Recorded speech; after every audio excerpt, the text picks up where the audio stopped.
والصلاة والسلام على إمام الأنبياء والمرسلين وعلى آله وأصحابه أجمعين أما بعد فأعوذ بالله من الشيطان الرجيم بسم الله الرحمن الرحيم إن الله وملائكته يصلون على النبي يا أيها الذين آمنوا صلوا عليه وسلموا تسليما الصلاة والسلام عليك يا سيدي يا رسول الله وعلى آلك وأصحابك يا سيدي يا خاتم النبيين۔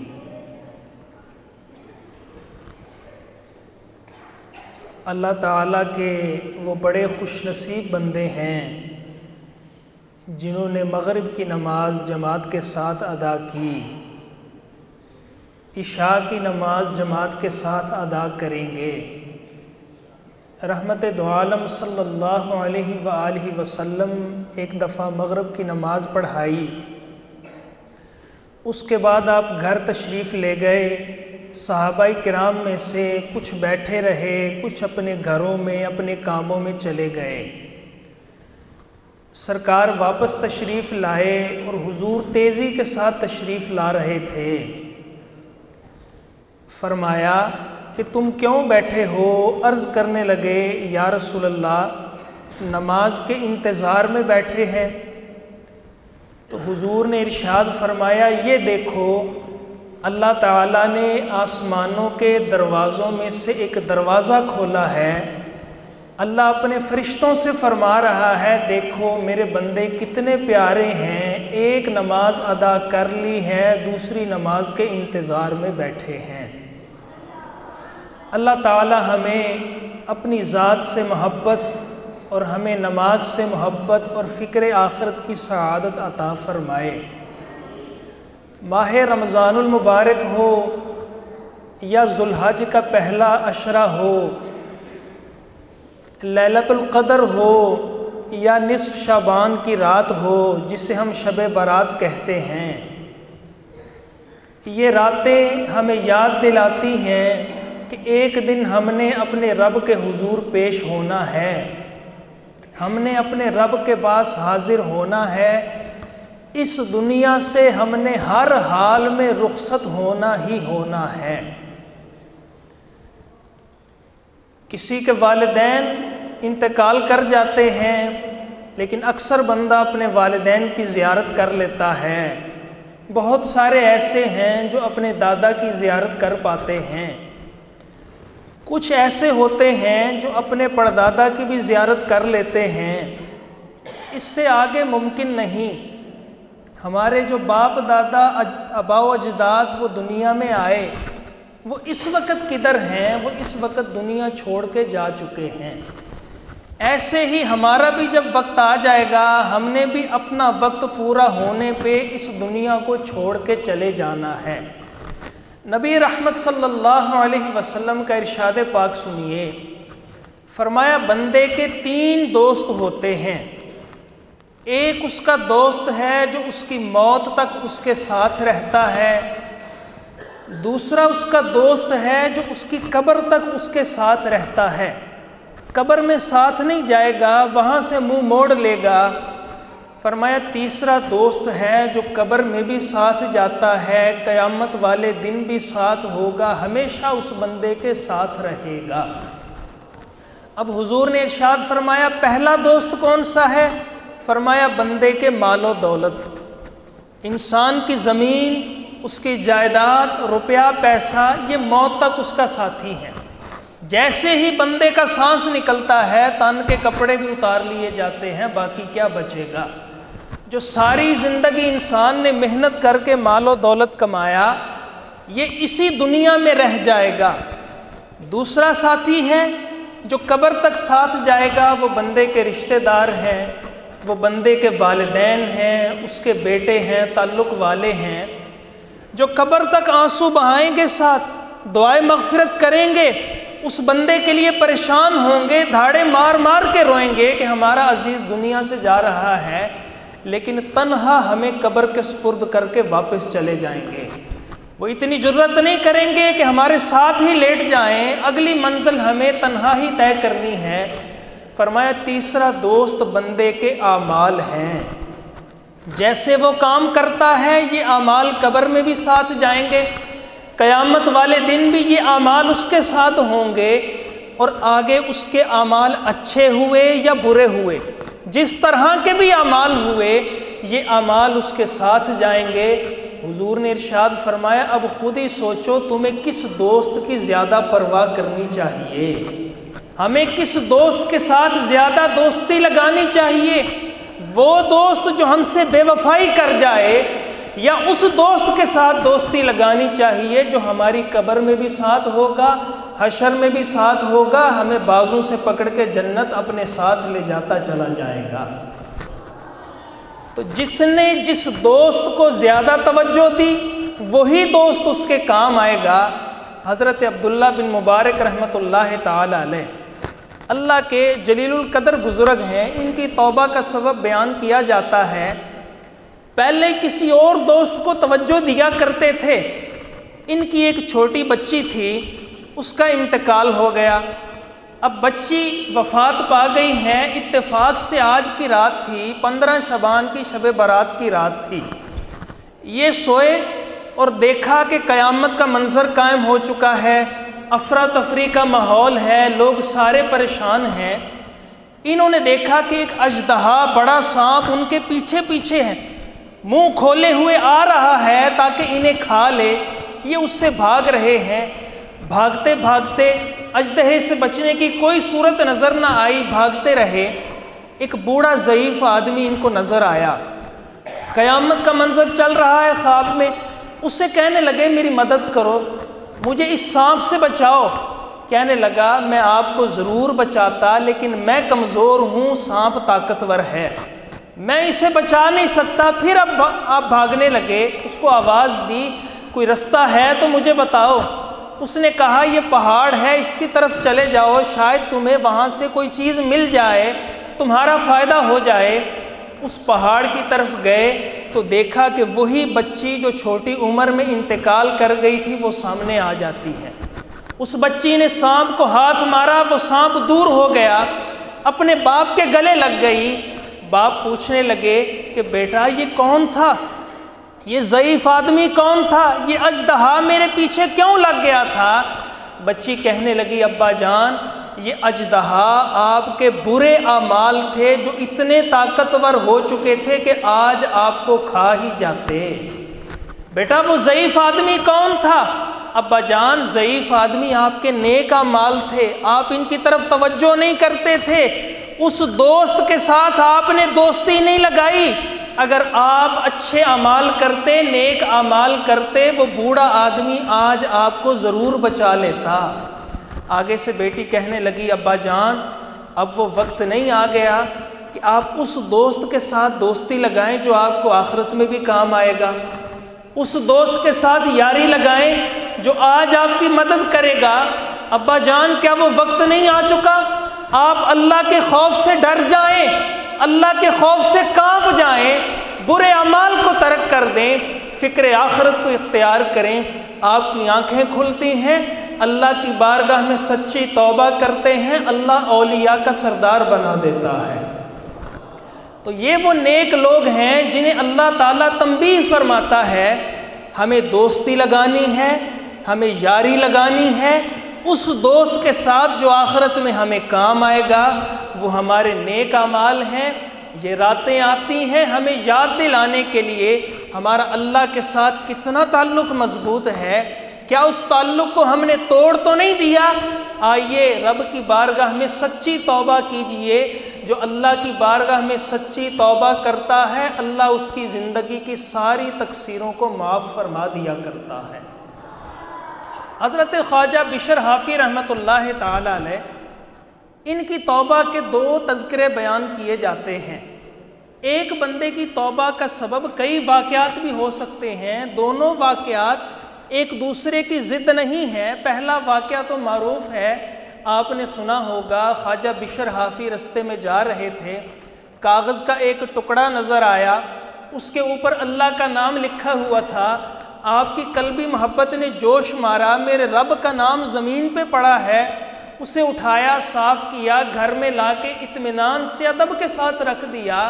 رات سوئے تو خواب میں بارگاہ ذوالجلال سے انہیں ندا دی گئی کہ بندے تو نے ہمارے نام کو اونچا کیا ہے، ہم نے قیامت تک کے لیے تیرے نام کو بلند کر دیا ہے۔ جو اللہ کی بارگاہ میں صدق دل سے آتا ہے، اللہ قیامت تک اس کا ذکر بلند فرما دیا کرتا ہے۔ ایک دفعہ خواجہ بشر حافی گھر میں بیٹھے ہوئے تھے، ابھی سچی توبہ نہیں کی، رب کے رستے کی جانب گامزن نہیں ہوئے، دوست بیٹھے ہیں، شراب و کباب کی محفل جاری ہے۔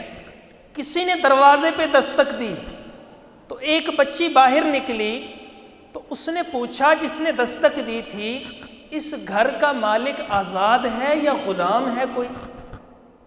یہ کسی آزاد بندے کا گھر ہے یا کسی کے نوکر کا، غلام کا گھر ہے؟ وہ کہنے لگی کیسی باتیں کرتے ہو، یہ ہمارے آقا سردار ہیں، یہ آزاد ہیں، یہ کسی کے غلام نہیں۔ کہنے لگا صحیح کہہ رہی ہو، اگر سچے غلام ہوتے تو کبھی اپنے رب کی نافرمانی نہ کرتے۔ یہ اپنے رب کے غلام نہیں ہیں، یہ ایک آزاد بندے ہیں، انہیں کوئی پرواہ نہیں ہے کہ میں کس کا غلام ہوں۔ خواجہ بشر حافی کے کانوں میں یہ آواز اترتی ہے، اس بندے نے یہ کیا کہہ دیا، میں اپنے رب کا غلام ہی نہیں رہا، میں تو ایک آزاد بندہ شمار کیا جاتا ہوں۔ اس کے پیچھے پیچھے بھاگے، آگے جا کے اس کو پکڑا، جناب آپ نے کیا بات کی تھی؟ میں نے یہی کہا آپ غلام نہیں ہیں، آپ آزاد بندے ہیں، اتنا کہنا تھا، آپ کے آنسو جاری ہو جاتے ہیں، ایسی سچی توبہ کرتے ہیں، ایک وقت ایسا آتا ہے کہ خواب میں انہیں نبی کریم کی زیارت بھی نصیب ہو جاتی ہے۔ جو بندہ سچے دل سے توبہ کرتا ہے، اللہ تعالیٰ اس کی زندگی کی تقصیروں کو مٹا دیا کرتا ہے۔ آئیے یہ راتیں برکت والی، ان میں مغفرت کا، توبہ کا، بخشش کا دروازہ پہلے ہی کشادہ ہے۔ کمی ہے تو ہماری طرف سے کمی ہے۔ جو بندہ رب کی رحمت کی جانب چل کے جاتا ہے، اللہ کی رحمتیں اس بندے کا دوڑ کے استقبال کیا کرتی ہیں۔ حضرت فضیل بن مرزوق رحمۃ اللہ تعالی علیہ، ان کا حاکم وقت کے ساتھ تعلق تھا، اس کے دربار میں آنا جانا تھا۔ اب جس کا بادشاہوں کے ساتھ تعلق ہو جائے وہ اصلی بادشاہ کو اکثر بھول جایا کرتا ہے۔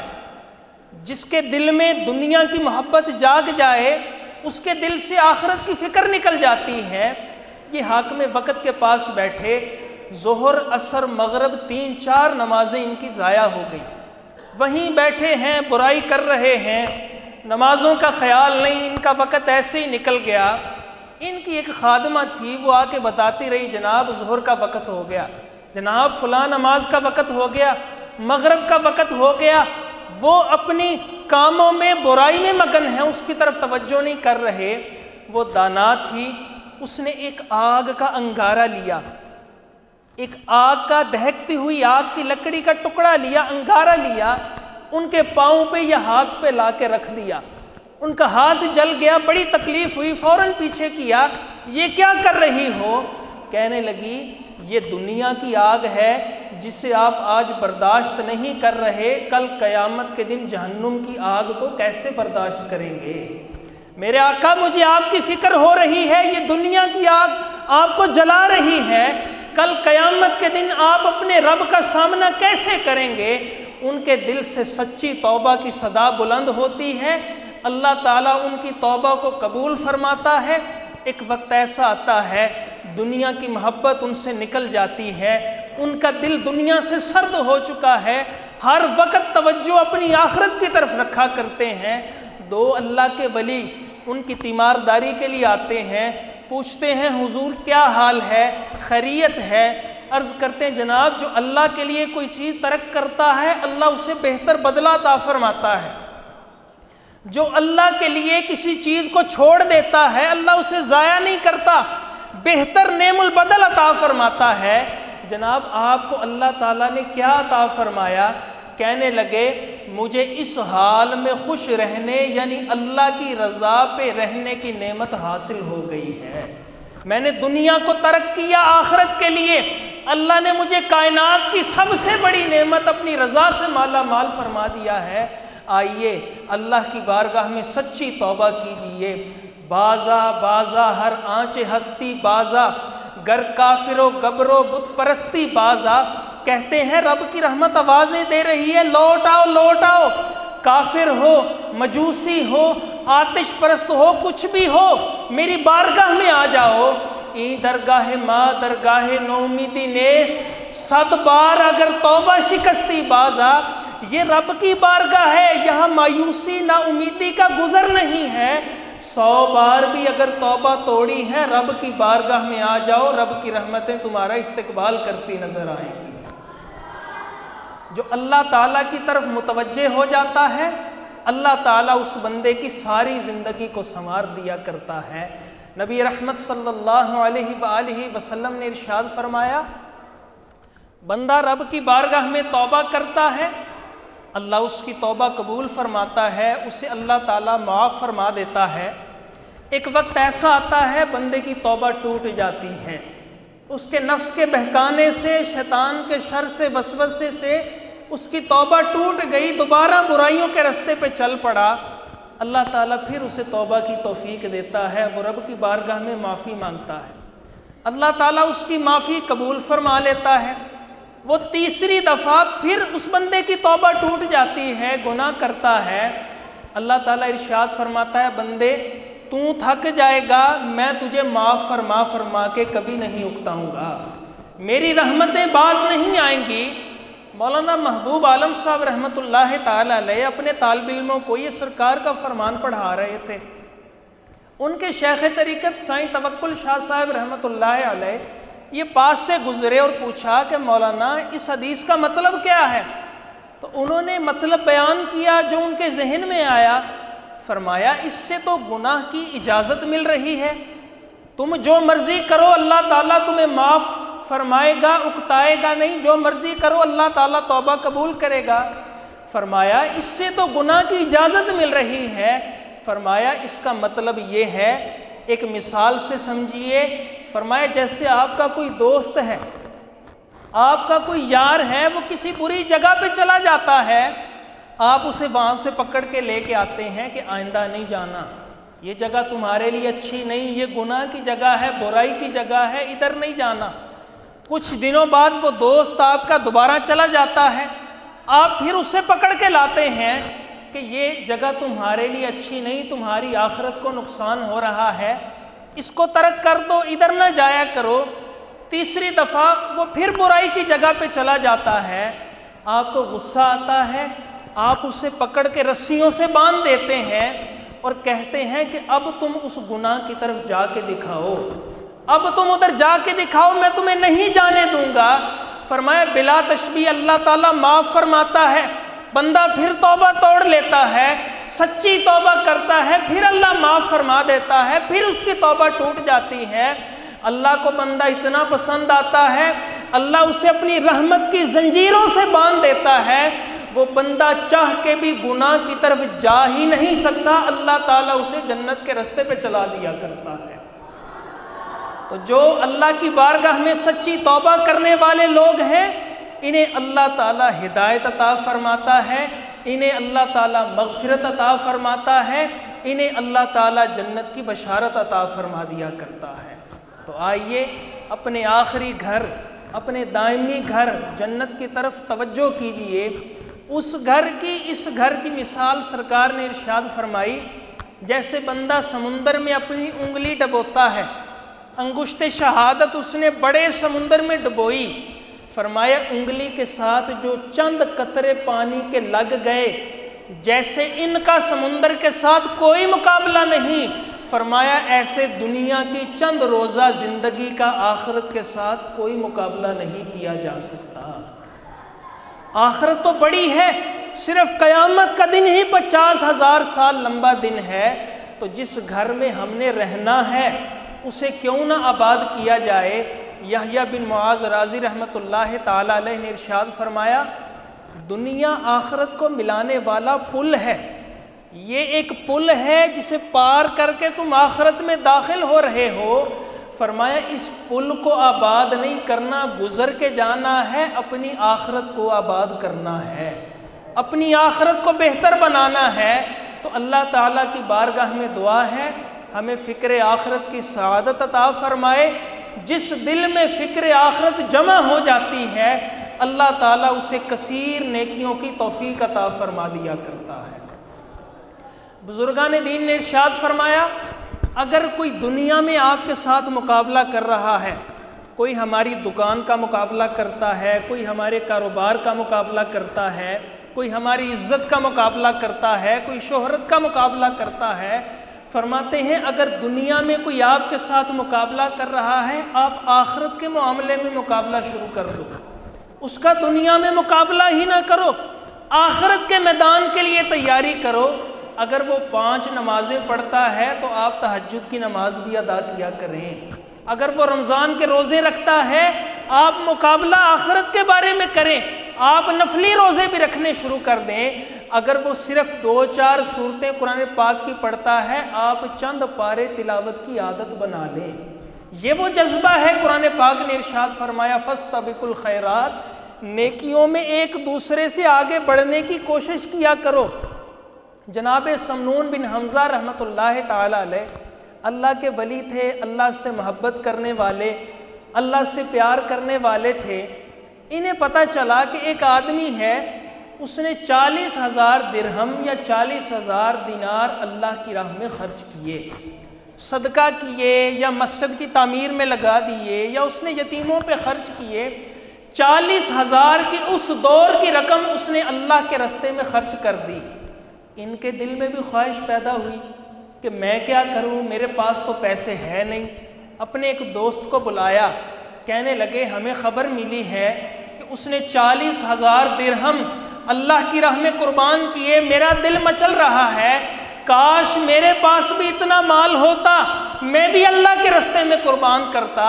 فرماتے ہیں کہ آؤ ہم مال قربان نہیں کر سکتے، آؤ ہم مل کے 40,000 نفل پڑھیں گے، ہم 40,000 نفل نماز ادا کریں گے۔